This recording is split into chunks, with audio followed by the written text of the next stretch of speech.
Hey guys, so today I'm going to be looking at an Xworm loader script that I've found on Malware Bazaar.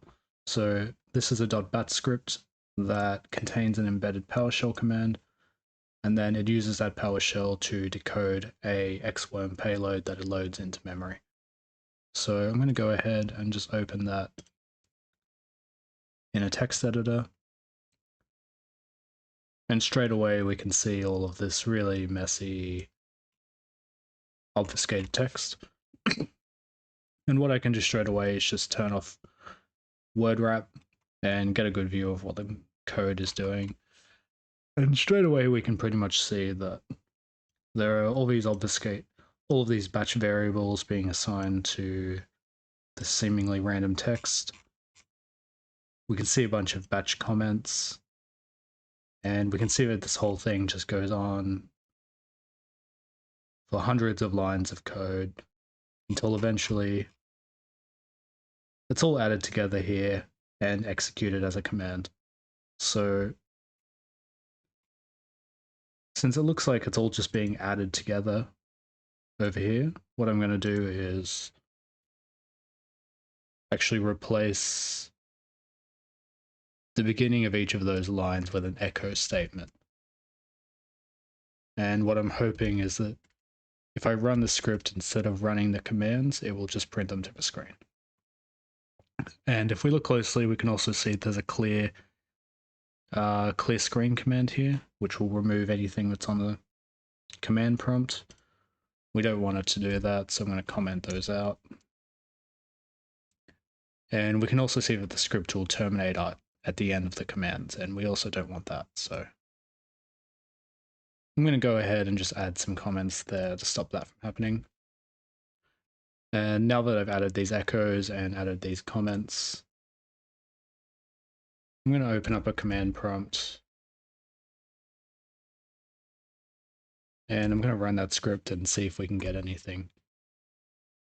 And straight away we can see a couple of commands and what looks like a PowerShell script. So I'm going to go ahead and copy that. Open up a new window in my text editor. I'm going to take a look at what is going on. Now I'm actually going to turn word wrap back on so I can see what's happening. And I've accidentally copied my command line. We can see that the code is copying PowerShell.exe to xworm.bat.exe. You can see that the malware is changing directory into the current working folder. And then we can see that xworm.bat.exe, which is really PowerShell, is executing this big long command here. So what I'm going to do is I'm going to add a new line.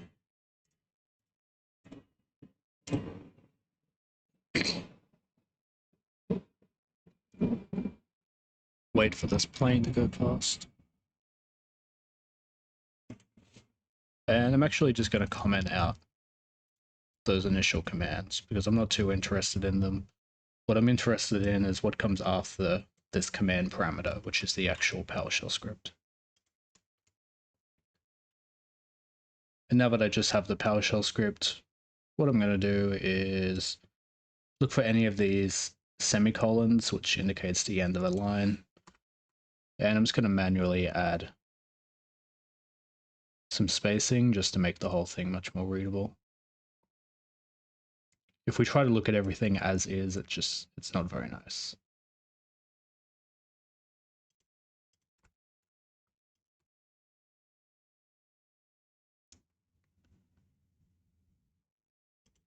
And we don't have to do this for every single line, but as many as possible is good because it just makes it more pleasant to look at.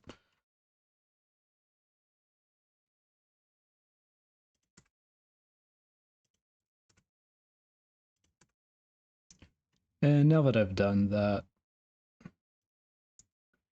we can see that the first part of the script is actually reading the initial xworm.bat file, which we had here. And we can see it's reading that with this read all text, which is written backwards. And from the looks of it, it's splitting the original script on new lines. So it's taking every single line of code and it's looking for a line that starts with 2 colons and an @ symbol. And once it finds that, it's taking a substring from the 4th character. So it's likely skipping over this. And then we can see this reverse from base64 string AES, which is a reference to AES encryption. And also some references to compression, memory stream, and a few other things. So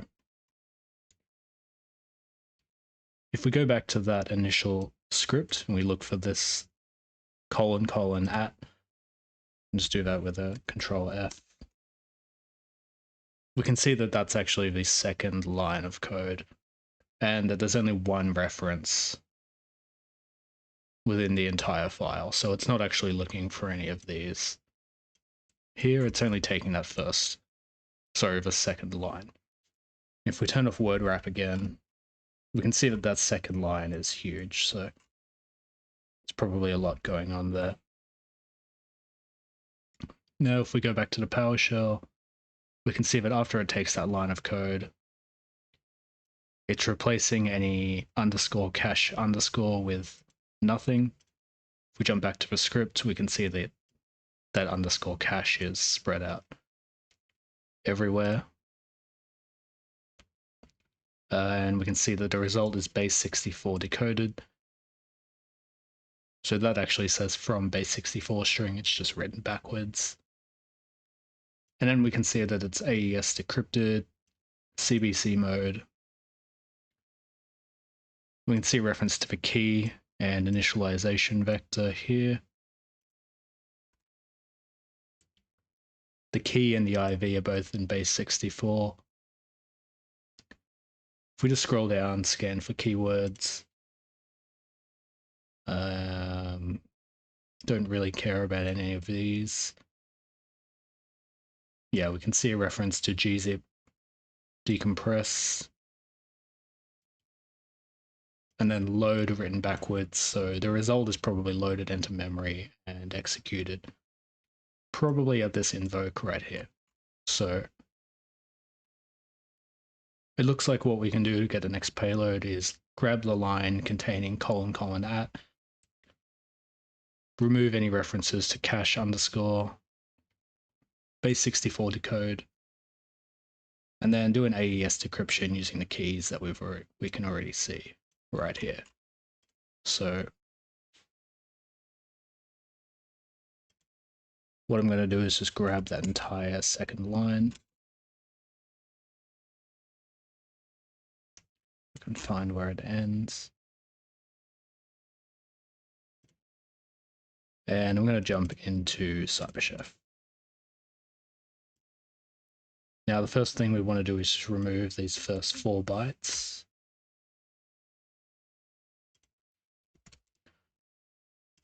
And then we can use a find and replace to remove the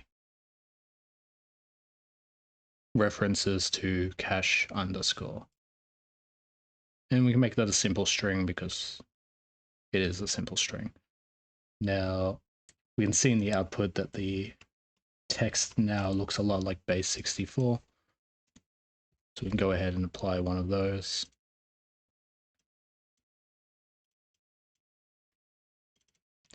And we know that AES encryption was used, so we can go ahead and grab the AES decrypt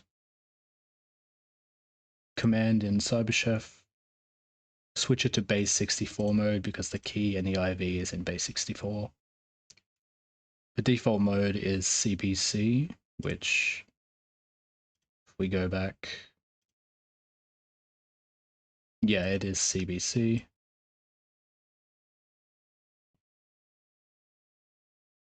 We don't really need to be concerned with how CBC works. All we want to do is look for keywords and see which one of these options that it is. So see the reference to the key here, so I'm going to grab that key, paste it into the key part. We need the IV. We're not too concerned with what the IV actually is, just that it's essentially the second piece of the key. And paste that in there. And in its current state, after base 64 decoding, this is in raw format. And we know that because it looks like junk. So what I'm going to do is change the input mode to raw. And what we have here does look like junk at first, but if we switch to hex mode, we can see the magic bytes 1F8B, which is gzip compression. Which if we go back to the script, we can see that that's referenced here. So go ahead and do the opposite of gzip, which is gunzip. And here we have an MZ header. This program cannot be run in DOS mode, so on, so on. So that's likely the actual decoded file. So I'm going to go ahead and name that xworm.bin.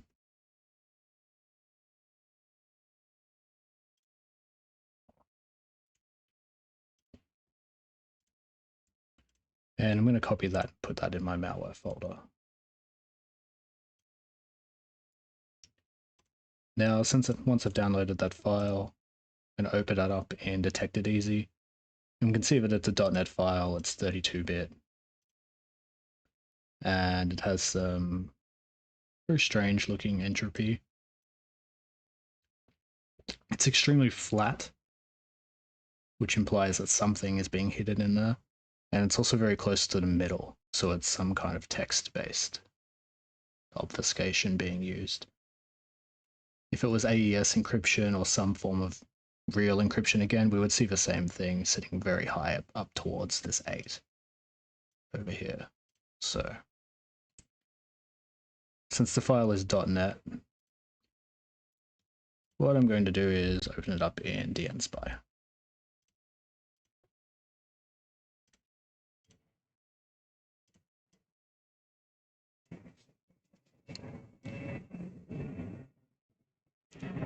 And we can see that the file has been loaded.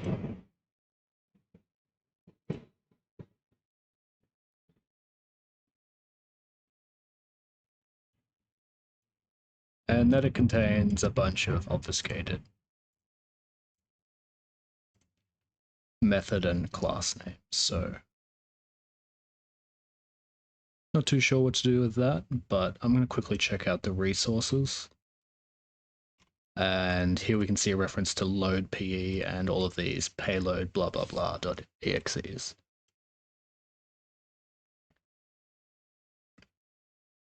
Given the reference to load PE and also this entropy graph, I'm going to assume that this is a loader and not the actual final payload. If this was all over the place, jumping around, I would assume it's a final payload, but that's not the case here. So what I'm going to do is I'm going to create a module breakpoint. And what that will do is let us execute the file and receive a notification if any additional files are loaded into the memory. Now, yep, I'm going to set my module breakpoint to all, which is just, we can do with an asterisk. And then I'm going to run that file. Yes. Use 64-bit, okay.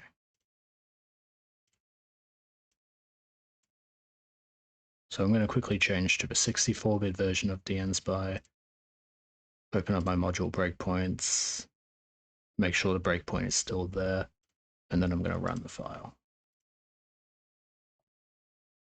And I'm also going to make sure I have the modules tab open here. If it's not, you can go debug Windows, modules, and I'm just going to watch as libraries are loaded into the process. And what I'm looking for is just anything that looks strange and not like some kind of system DLL.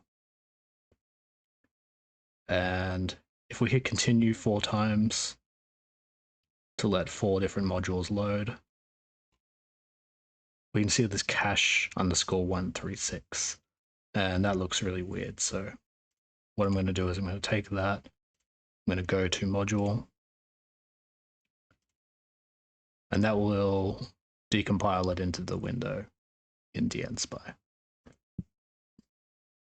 Pretty much straight away we can see that it's not obfuscated. We can see remote desktop, settings, messages, main, so on, so on. And that looks a lot more like a deobfuscated file. So I don't want to leave the initial file running, so I'm going to go right click on that and go save module. And I'm going to save it into my current Xworm folder. And I'm also going to add a .bin extension so I don't accidentally run it when I don't want to. That all looks good. I'm going to stop the execution of the current file. And I'm going to go to this new cache 136.exe.bin. And I'm going to open that up in Detected Easy, 32-bit .NET. First thing I like to look at is the entropy. That tells me if it's a loader or if it's a real file. And here we can see it's still a little bit low, but it does bounce around quite a bit. So probably not a loader. We go into strings, bump up the minimum length a little bit. Yeah, we can see a bit more going on. References to task kill, uninstall Xworm v2.2. That's a pretty good indicator. We're looking at Xworm. More references to Xworm and potentially even a command and control server. We scroll down a bit more. We can see some user agents, a reference to ngrok.exe, and actually quite a lot going on. So the main takeaway from that is that there are very suspicious strings in plain text, and that's a good indicator that we're dealing with a deobfuscated file.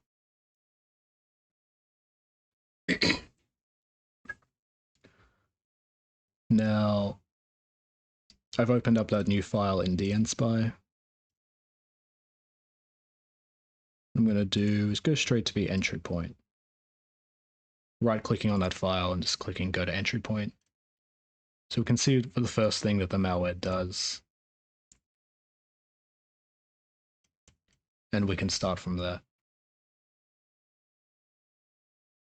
And it's very common that the configuration related to the malware, at least in .NET malware, is done close to the entry point, so we can go looking for that. You can see that the malware sleeps for 1 second, creates a mutex,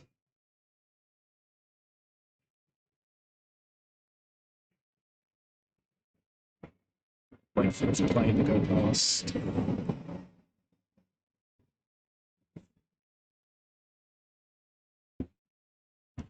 And we can see that the mutex is created with this settings.mutex variable. And if we click on that, we can see the mutex name right here. And if we scroll up a little bit, we can actually see some other strings that we saw before. And we can see settings.host is that same IP address. We can also see the port that it connects to. We can see a key for something and another reference to Xworm. So very, very likely we're dealing with Xworm. And this kind of thing would be really useful in cases where we didn't know what the malware was. I already knew it was Xworm just because Malware Bazaar said so, but if we didn't do that, this is how you would know. Now if I click here, hopefully I can go analyze, and I can see where that where that C2 value is actually used. And it's used in this connect method in the begin connect something. We do an analyze on that. Yeah. We can see that it's called from main. Here, begin connect. So the malware loads, goes to main, creates a mutex, and then checks if it's already connected, sleeps a little bit more, goes into begin connect, and then connects to this host. And there you go. We have decoded the script, and we found the C2, the configuration, and we know what kind of malware it is.